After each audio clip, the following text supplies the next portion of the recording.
मोहम्मद पढ़ो। अपने खुदा के नाम पर जिसने आदमी को खून के कतरे से बनाया, जो लोगों को वो सिखाता है जो वो नहीं जानता।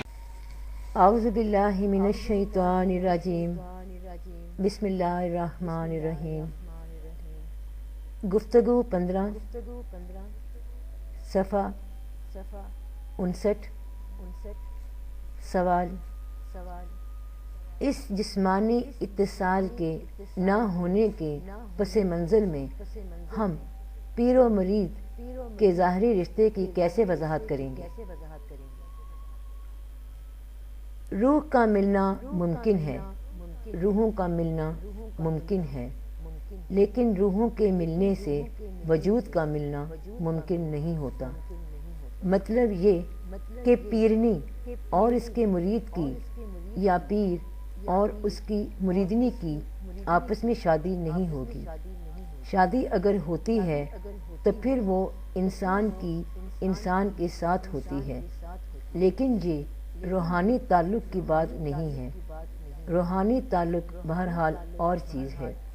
कहीं इंसान इस गलतफहमी में न रह जाए कि इसका और हमारा रूहानी रिश्ता था, हमने उसको पहचान लिया था, फिर रूहानी लगन हो गई, रूह की रूहानी लगन हो गई, रूह की रूहानी लगन से वो जोगी हो गया और वो जोगन हो गई।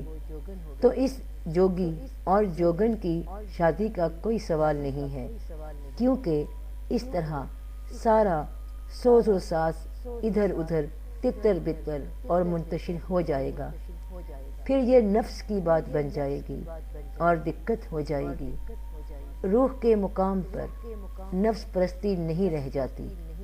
रूह का ताल्लुक हमारे हाल तकर्रब इलाही से है।